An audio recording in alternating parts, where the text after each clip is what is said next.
Alright, welcome everyone to the very first podcast, The Art of Virtual Wrestling.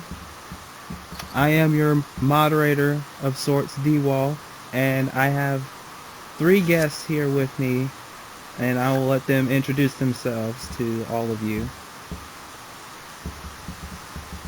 First, we have Gage Grayson. Yes, great to be here tonight. A lot to talk about. Yeah,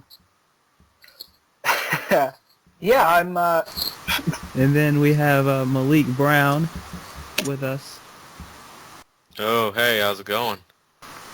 Malik's in a very bad mood tonight.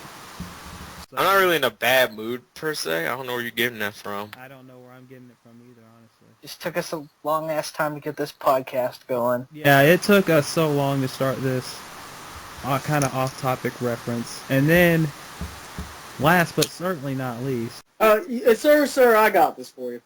See, my name is Big Macintosh. Yep. And I'm here to talk about damn wrestling.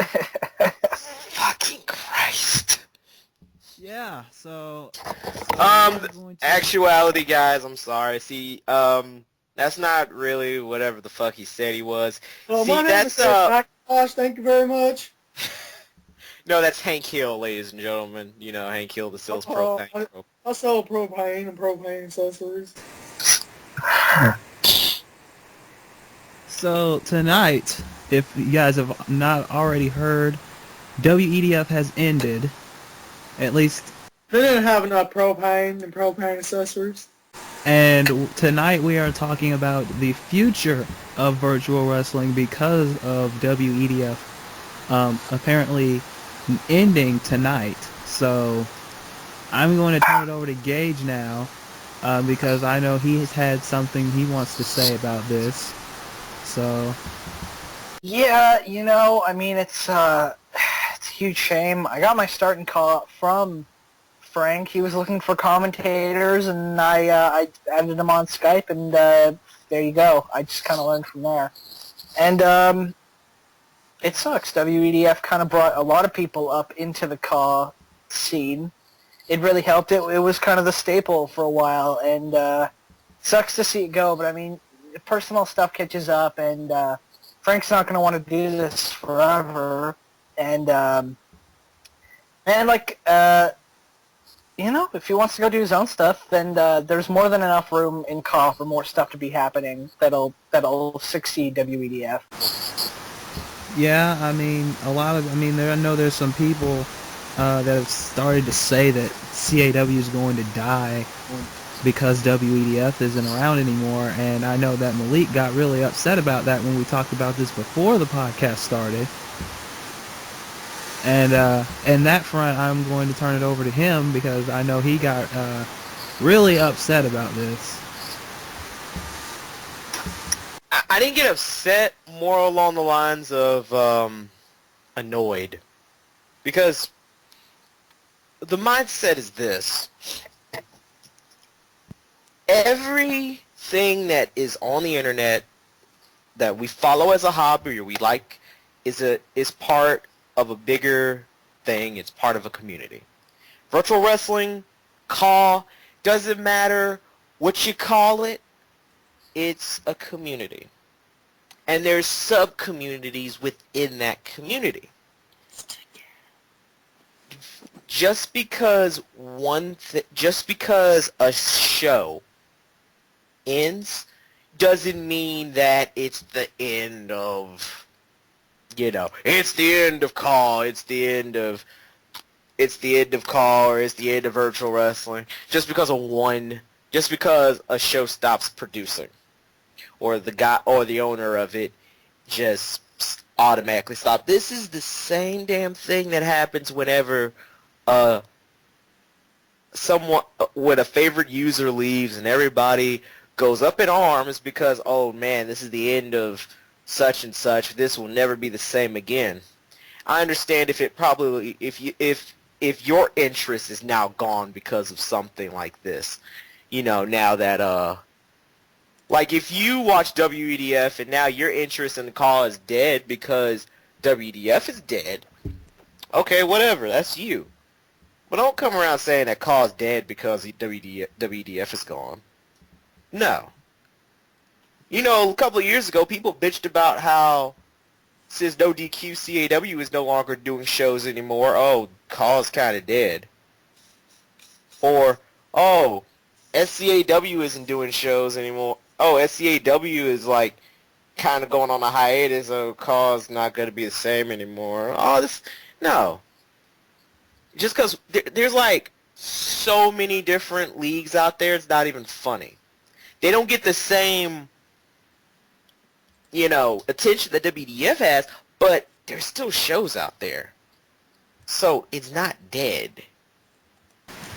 And Gage, I know before we started recording, was talking about kind of a new generation of virtual wrestling that's going to pop up soon because of all these other leagues that are out there. And you know, I want to keep going forward with that because I watch a few other colleagues as well, and they're doing a pretty good job with their leagues, you know. And you know, like you said, Gage, I think there might be a resurgence of CAW and these new leagues coming out that will, you know, not really fill the void, but will, you know, like you said before, they'll try and step up in WEDF's place, you know. Right. And What? And you know, I think what do you think are some of the big names, the big leagues? I mean, that could, you know, that are, you know, stepping up and that can step up, and you know, not exactly fill the void, but you know, gain more credibility, I guess you can put it that way. Now that this is, you know, now that this has happened, you know.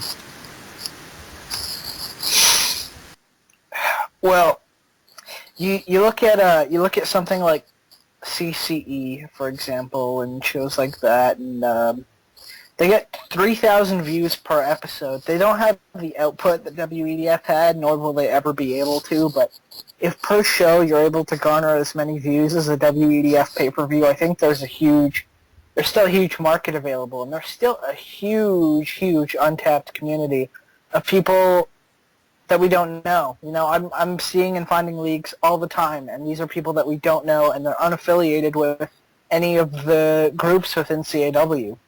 You know. And you know, you talk about leagues like CCE, you talk about leagues like RPW, you talk about leagues like even my own league, DCA, and how fast they're growing and how there's a fan base there. And I know Malik was talking to me about this one time. He's saying that it doesn't really make it, you know, it doesn't really, the subscriber count and everything is good. It's, you know, it matters sometimes, but as long as you have a fan base that watches your shows, then there's still an interest. So as long as there are people who are still making shows, as long as there are people who are still buying the games and getting on the games and on the recording, and they record a match and they put it on YouTube or whatever they do, and people watch it, there's still going to be an interest there, you know. And it's not like CAW's going to completely go away because of this happening, you know. Well, the thing is that as long as there's wrestling games, there's going to be CAW even afterwards. I mean, all it takes is if you want to do the easiest league possible, all you need is like an N64 wrestling game or Fire Pro and a recorder, and then you can put a couple matches together. You don't even need a story, and there you go. You had a colleague. I mean, but what we're seeing now is a bigger appreciation for all colleagues with original arenas, characters, storylines, logos, all this. It's all work. It's 100%. What's going away in CAW is in-game roster leagues, WEDF being the biggest one. like the only real big one around right now, really, that I can think of, is for one new WWE and Over the Edge. But Over the Edge is really, it's so far beyond that. He's changed it so much that it's not really recognizable as an in-roster game for how much he's hacked it, and for the quality. I mean, Over the Edge has the highest quality of almost any league, I would say. Probably of any league. Yeah. I would say that too, honestly. And also, I think you're right about that with in-game roster leagues going away, because now, I mean, just me, I'm seeing a whole lot more original call leagues going around, because that's the in-game roster leagues have been going around for years now, and now there's starting to be more of an influence of original leagues, if you want to put them that way, original call leagues that are coming out, and there's a fan base for them. And I think the future of virtual wrestling may be through those leagues that are just originals. Now, I want to preface this by saying, Evan, if you're still with us, as being someone who was an active member of the WEDF roster, I mean, being a part of that, I mean, how does it feel to kind of have that to be gone now? And what's coming up next for CAW? It sucks because it was my most prominent exposure. At the current moment, Evan is signed to pretty much Bow Pro, and that's pretty much it at the moment. I mean, there's other companies that he hasn't yet debuted in, or that haven't debuted yet, but pretty much the only active company he's in right now is Bow Pro, from what I know. And it sucks because that was my biggest exposure. It was an exposure. If you would go look through some of the comments of the videos they're on, people liked him. He was slightly over, and it sucks. And it also sucks that we're losing one of the biggest companies in CAW today. But that's exactly what it is. It's the internet. The internet is ever changing. Nobody who I would bet fucking like $10 that the majority of people that watch WDF have no idea about the history of CAW. They don't know what SMF was, or they don't know what No DQ was, or what any of these companies were. Yeah. And like with the future of CAW, I slightly agree with.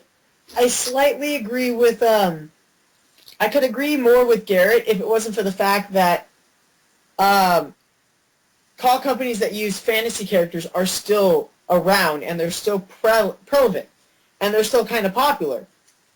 So the WWE feds are never going to go away, and honestly, unless somebody can step up and get like their all original call league to be put on like something like the network or on like Machinima or some big place, people are going to tune in to the ones that are going to have the actual WWE guys in there, because they know who they are and they can focus on them. That's why WEDF got big.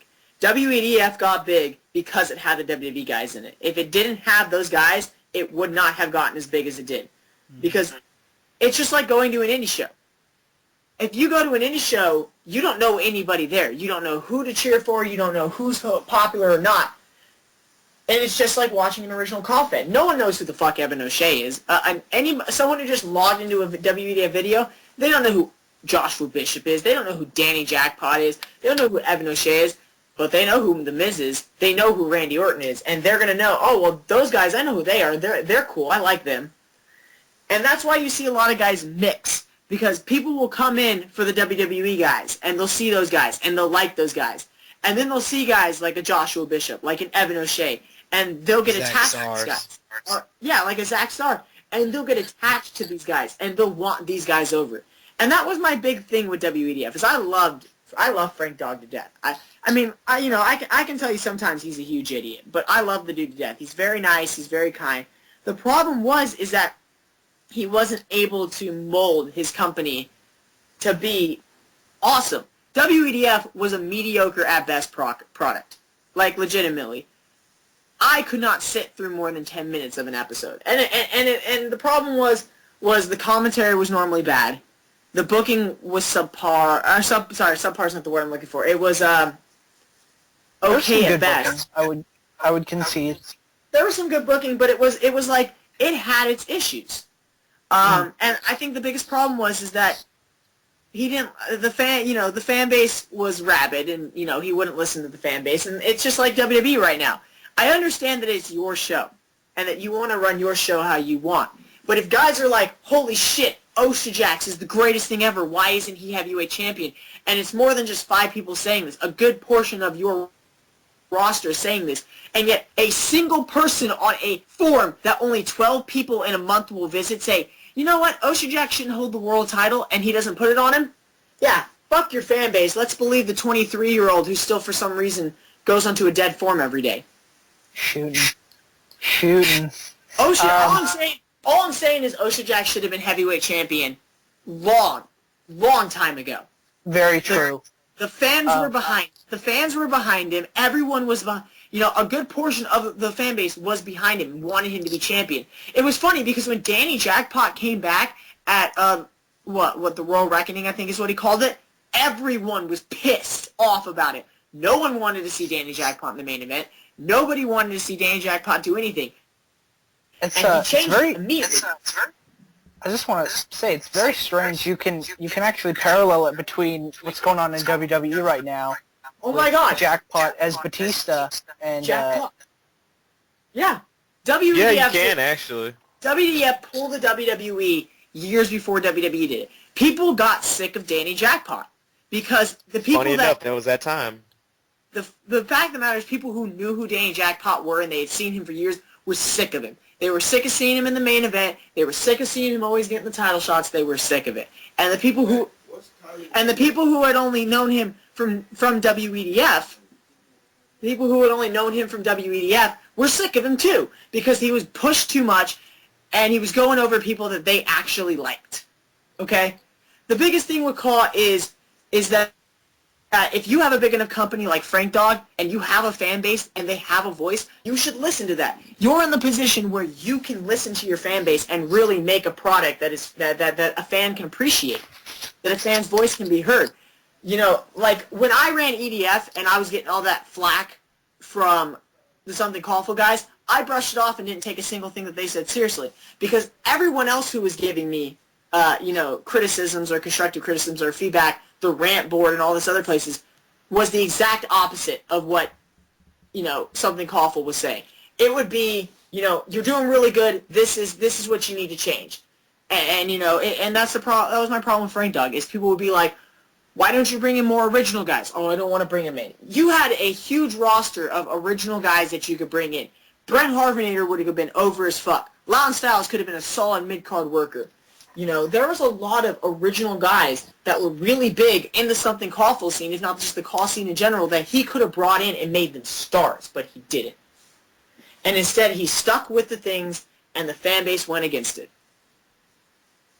I want to also push more into that really quickly and just say that talking about the amount of original content that could have gone into the show, and we were actually we had it scheduled to where we were going to have Joshua Bishop, Osha Jax on as a booker, and that was one of the biggest. In my time in watching and being backstage in WEDF. Is the booking, and that Josh had a huge booking problem. He wanted he wanted more original guys, and he wanted Osha Jax to be in the place where he was supposed to be, as most people would be with their cause. Even if Frank brought in people who we aren't that friendly with, this group, like Biff, I was looking forward to Biff. When it was kind of in the rumor mill that he was going to go to WEDF, that made sense. That would have been cool. And like Loudon should have been in. I think of all people. And if and I Brent was, there would have above- been issues. So it's fine. Brent And above all people too. Frank Dog hopefully will not deny it, but he was denying it for a little while. That with the time where Josh wasn't given the heavyweight title was the time where Burb was in his ear, and he would go with whatever she said, and he'll deny it to the end of the earth. But if Burb are just the people, the main people behind something awful said they didn't like something, he'd change it in an instant. And that was the problem. He took the opinion of one person over his entire audience, and then eventually he just said, fuck it, I'm not going to take anyone's opinion, and it just became, everything's going to be, this way, and if they don't like it, well, fuck it. And that's how you lose a fan base. If you have a small enough fan base, like with EDF, or no offense, Loudon, with Battle Pro, or anything like that, if you have no offense, not taken. If you have a small enough fan base where you can just be like, fuck it, I don't care if I get a fan base or not, I don't care if my fans care or not, I'll produce this product. You'll do it. But the problem with Frank is he has a big enough fan base to where he could get a general good consensus of, this guy is really over it. I mean, when he was on his main channel, he was pulling almost what? His Raws and SmackDowns would get 2, 3, 4,000, 5, even 5,000 views a piece, and then his pay-per-views would get what, 10 to 20,000 a piece with hundreds of comments per episode. Yeah. Mm-hmm. Yep. He was raking in more. He was raking in more views and comments than a fucking Slam and Jam episode. Yeah, and he was getting them in. And instead of taking, looking through those comments and asking people, who do you guys want to see here? Who do you guys want to see push? Who do you guys want to see in EDF? I think an NXT would have been perfect in WEDF. I think an NXT kind of show would have been perfect. You could have brought in... He tried that, though. That was the thing. No, he didn't. He did DCO. Well, DCO, you think about it. He did DCO before NXT ever came out. And the problem with DCO... The problem with DCO is that's exactly what it was. Is it was just a place for original guys. And it was like, no one gave a fuck about it. If he would have done, for the longest time, he's like, no, I'm not going to do NXT. I'm not going to bring in divas, etc., blah, blah, etc., etc., etc. I'm not saying that divas would have made his show even better, but the fact of the matter is in NXT where he could have taken, 5 to 8 calls. He could have had a giant call search, and I'm not saying like how SMF did it, but to find 8 calls that could have been in this NXT competition, and then the winner gets a guaranteed contract with WEDF and maybe even a guaranteed shot at, the television title or the U.S. title. And it would have been to the point where with that show, the fans could have got invested in these cause. And it would have been enough time to build up these 8 cause, and the winner would eventually been, and the fans could have chose the winner. That would have been the biggest thing. Have the fans choose the winner. Or have a joint effort where the fans can choose, and then you have fans and judges, and then it works together, and then eventually you have this call who is now on your main roster that the fans are behind. And hell, you could even bring in a couple of those guys that didn't win the competition because if the fans are behind them enough. And eventually you can have a mixed roster of WWE guys, TNA guys, hell, even some Japan Ring of Honor guys, and some call guys, and you would have had a perfect roster. But that's not what happened.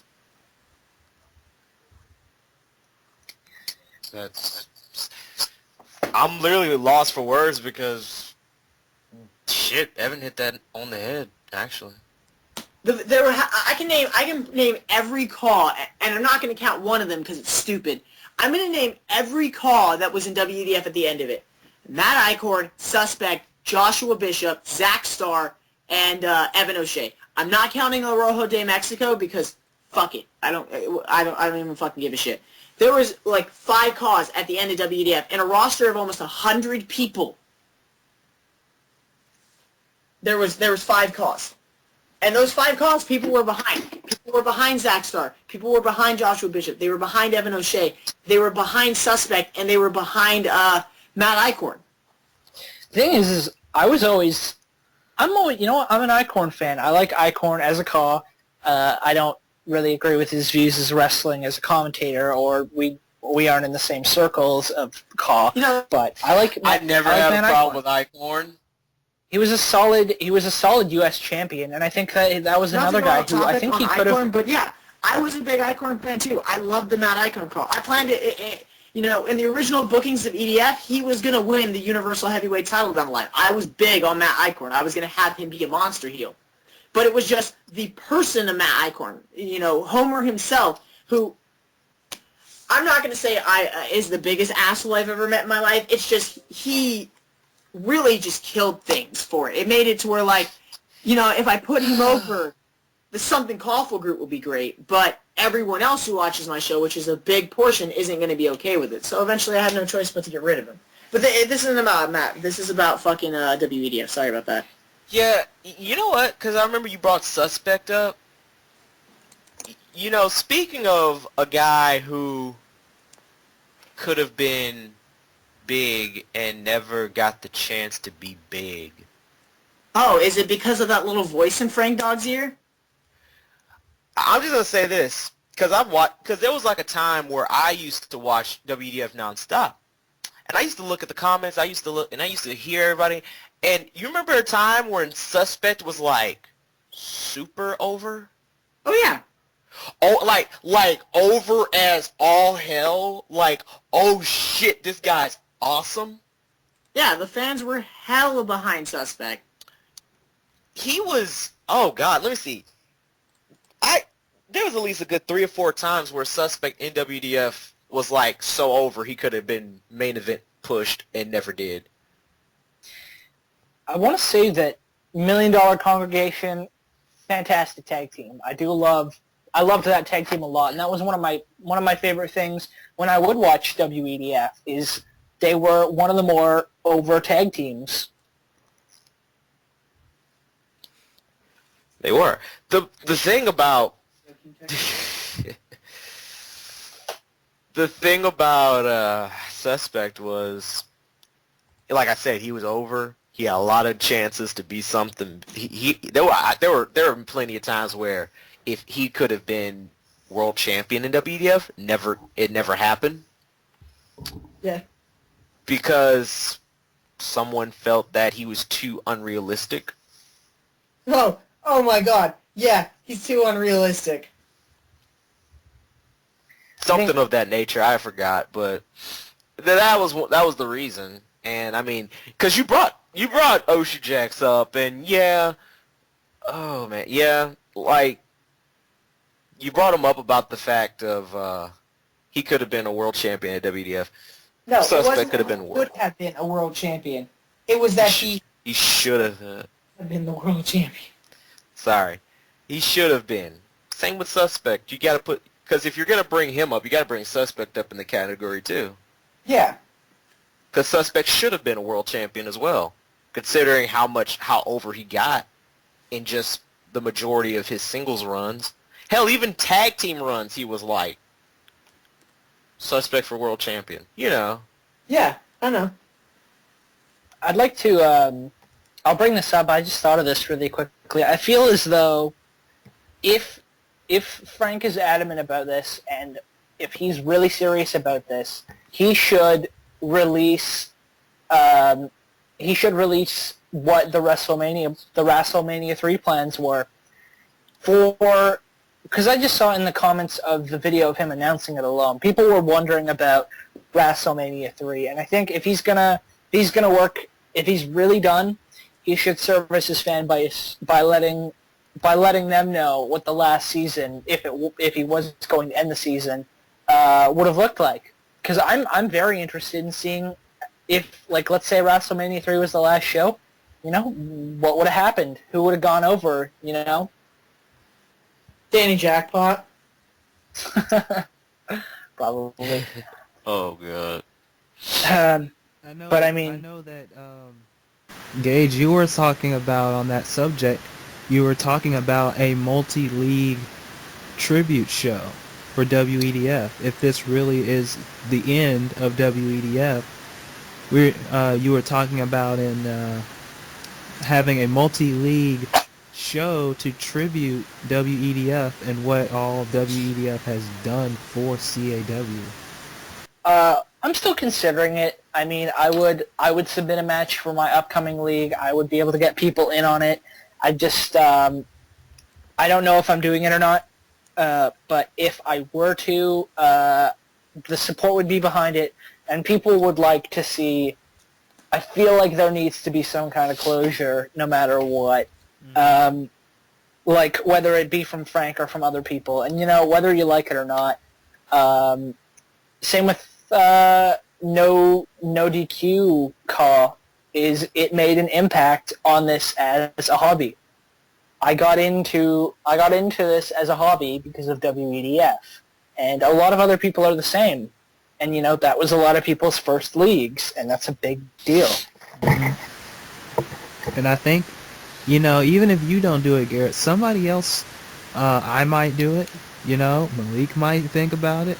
There might be other people who might be like, we have to have a closure to this if this really happens. So, who knows who could bring it? Who knows who could actually do it? But if it happens, then it could be a multi-league thing where other leagues who have seen WEDF, who's got their start because of WEDF, can submit one of their matches, and this be this big thing in tribute. Just give it that closure. So it's not just it stops at the middle of the season and then there's nothing else. You know what I'll suggest? I'm gonna throw this out here, and I'm gonna talk to Frank about it. But maybe we will do this, and maybe if he is serious, then maybe he'll let us put the WEDF Championship on the line, and maybe we'll. Who knows what the match will be? I don't know what the existing feuds are right now because I haven't watched WEDF in a long time. I only watch it when I commentate it, but I'd like to see. We were talking about it just a couple minutes ago.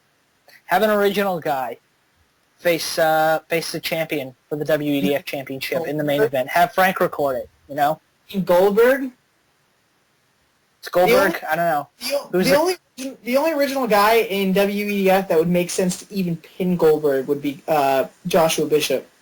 Yeah. And you know what? That's my front runner, but I don't want to sound like I'm speaking too much on Josh's behalf, or that I would be like trying to Mary Sue him in this event. But the idea is that, of course, of anybody, the longest reigning Intercontinental Champion, it makes sense. Like, if you're going to have closure, give the people what they wanted. And whoever the people want should face, I guess Goldberg's the WEDF champion. I was unaware. Yeah, he won. He was the masked man, remember? Yeah. Yeah, again, I haven't been watching it. That's who the masked man was. Yeah. But, people just really want to see something like that. Or even if we can just talk Frank into making one more event, one more CPV, give it its own original name, even have somebody else design the arena to make it really crisp and really great looking. Blazer made a logo earlier tonight that would work perfect for it. Wait, what? Blazer made a WEDF logo that looks No. I fantastic. heard what you said. Evan said something. You heard me.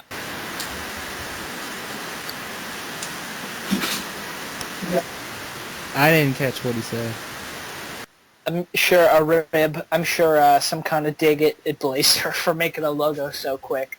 But that's it's a deep and emotioned response from people. People are the community's hurting about this for the people that know, and like you were saying, 20,000 people will watch a WEDF CPV, and where are they going now? And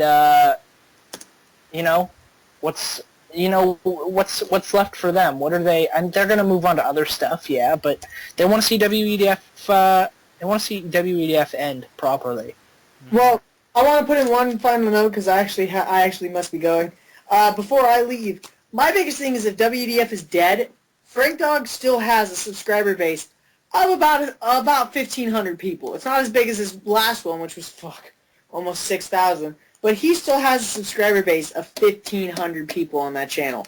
If I were him, I would either A, use his account to platform other call feds, upload commercials, let people promote their event on your channel, or even better yet, give your channel to someone who could use it. Don't just let a channel with almost 1,600 subscribers just sit there. Let someone use it. You have no strikes on it. It's fully open. If you're done, give it to someone like Josh, who could put New TNA or could put IPW on there, and people will watch it. Let someone use what you're not going to use. If I had a call channel that had almost 1,600 subscribers, I would give it to someone. I'd be like, you know what, here, take this, use it. If people want to leave, they'll leave, but most people will stay and they'll watch and they'll be excited for it and they'll get into it. And that's all I gotta say. I gotta go. That is an excellent final point. I will say that. And let's actually, I'll open this up to you guys and let you guys talk about it. But that almost sounds, again, kind of relating to what's going on today, that sounds like you could kind of platform a virtual wrestling network off of a channel that big. And what kind of content? And who gets the channel? What kind of content would you want to see on it? Well, I mean, we were talking about starting our own community of sorts with the leagues that we run and a few others, and maybe that will be the platform that we could start it on. If Frank would be up for it, it would perfectly fit with what he just said, and it would catapult these other leagues, probably these lesser known leagues, with that amount of fan base, and then that would get them a fan base to get behind, and the shows would be watched, and if people want to leave, they'll leave, but if they stay, then they'll have some good other content to enjoy on that channel. What are your thoughts on this kind of aspect, Malik? Who should get the channel? How much should be on the channel? And will those 1,600 people stay? Honestly, I'm gonna wait and see what happens. Because my whole thing is that he'll probably think about it and try to restart it back up again. But if he just lets it off and lets somebody take control of the channel, then okay, he does that. I really don't know what's gonna happen. I'm just gonna wait and see. That's right. WEDF might not even be dead. We might be kind of being reactionary. Frank might just be burnt out and want to take hiatus. I remember, I'm a fan of film reviews. I remember the Nostalgia Critic said he quit. He's done. He's burnt out. Well, 6 months later, he comes back. He's got a different format. It's a lot easier on him now. Mm-hmm. But it's the same thing. People need a break, especially with the output that Frank has. He made what was it, Summer Smash or whatever it was, Summerfest, 5 hours long. That's incredible. That is the uploading it alone. The amount of patience and diligence that you need is absolutely astronomical. Mm-hmm. Yeah. So maybe this is just us looking ahead instead of looking to maybe tomorrow. Frank could tomorrow, he could be like, well, I said that I had quit, I said that it was over, but I'm just going to take a break, get my mind set, my mind right, try and take a break from everything, get rested, and then maybe come back with a different format, maybe come back with maybe less shows, less CPVs, that's something that's easier for him to get used to. Instead of putting out all these shows and waiting on all these shows, he may just come back with a lesser format that works for him, because he used to do 2-hour shows for Raw and SmackDown. Then he had a break and he came back and it was 1-hour shows, and they were put out more frequently, and that was easier for him because he didn't have to do a lot of work. And what may happen with this situation is he may just come back and it may be a smaller format. Who knows? It might be less CPVs than he's done. Maybe we'll get after the next one, we may just get the Royal Rumble and then WrestleMania. Who knows? Something that's easier for him to do, something he doesn't have to wait a long time for, but it would still keep the fans that he has, and it will be easier for him in the long run because, like you said, real life is more important than what we do as a hobby, because this is just a hobby for us. It's fun, we love to do it, but in the end it's just a hobby. Exactly. We can go, we're gonna have families one day, we're gonna have married life and work and everything else that'll happen in our lives, and this isn't gonna be a forever thing, Except if you want to do like video game reviews and stuff, then you'll never stop with video games and stuff. And even then, that's only just maybe a part-time thing, you know. But CAW, one person may go away, but as long as there's wrestling video games, even if it's like the year 2030, if there's still video games, if wrestling video games out, if there's still people that have recorders that recorded on whatever video site that will be around that long, there's going to be CAW. There will be CAW. Absolutely. And Frank he may leave, he may not leave. That's up to him. That's his decision. And if it is gone, then it was a great 5.5-year ride, But I completely understand that he's burnt out, that he wants to go on to other things. He's working, he's got a full-time job, and he's doing this. So I want to. Like you said, Gage, he did a 5-hour Summerfest show. The amount of patience that takes to wait for a 5-hour show to render on YouTube, that just takes a whole hell of a lot of patience. And some people won't even have the patience to wait for an hour-long show to render, And, with that plus everyone telling him this and that, and then his full-time job, I can understand how he would be burnt out from everything. So maybe this is just a break. Maybe this is just a 6-month break or however long it is. It's up to him. But, like we've been saying this whole time, CAW is not going to go away just because WEDF's gone. I want to interject quickly and say can't think of a much better way to finish it off than that. And I'll let Malik comment if he wants to add anything. But I want to also talk about quickly. I'll let Malik comment and then I'll bring it up. But the return of talking about somebody going away. I want to congratulate somebody also on their return in that we have LaMarcus Carter, who's back in the community, which is a huge deal, and we're all very glad to see him back. It's great seeing Carter, and it's a funny time for him to have come back, but at the same time, we're more than happy to see him in the community. Mm-hmm.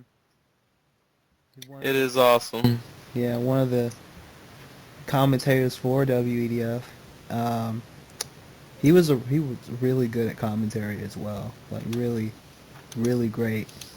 He did SmackDown mainly, but owner of the league WCW, and people give flack to Carter for what his leagues might have been, but I still think Carter is one of the most entertaining commentators that I've ever seen in CAW. We'd call him Black Dusty Rhodes, and he got a kick out of that. And of course, it's always meant in the absolute best way. Carter's one of the most definitive characters behind the desk, especially in WEDF. He was a big part of that. Mm-hmm. And I'm glad to see him back too. I haven't met him personally, but from where I talked to him just in the last day or two, really nice guy, really easy to get along with. I'd be happy to have him on this podcast to talk about, commentary and everything like that in the near future. I don't want to really, rush him into anything because he just got back. He's been gone for a year. There's a lot that he may be going on with him right now, so... There is, actually. Yeah, and I'm happy to see him back, and whenever he's ready to come back to commentary in whatever league he decides to do it, it's gonna be amazing just to hear his commentary again. That's it. Malik, is there any additional thing you'd like to interject, maybe before we kind of wrap up? Nope. All right. Well, in that case, it's been a great, informative show, kind of a serious show. But on the next episode, we're going to not be as serious because the next show is called The Best and Worst of Virtual Wrestling, where we take a look at some of the worst and some of the best shows that, that we have seen, and me and Malik have been talking about this already. And let's just say this next episode is going to be, if you don't like constructive criticism, then you probably don't want to watch this show. But I'm looking forward to it. Garrett, you are more than welcome to join in on the next show. But I'll have to be there. this is gonna be one of the most entertaining and some of the greatest things you've ever seen. Oh my gosh, Malik can tell you from what we've already seen is I don't know. How would you put it, Malik? Interesting. Mm-hmm. Interesting indeed. But on that note, we're gonna head out. But this has been a great first episode. Lots of informative information, and I'm happy that I was here to moderate, so to speak. But we will be bringing these to you maybe every week, maybe every other week. I'm not really sure. I don't have a set schedule as of yet, but I hope you enjoyed this. And for Malik and for Gage, I am DWall, and I will talk to you guys on the next episode of the Art of Virtual Wrestling podcast.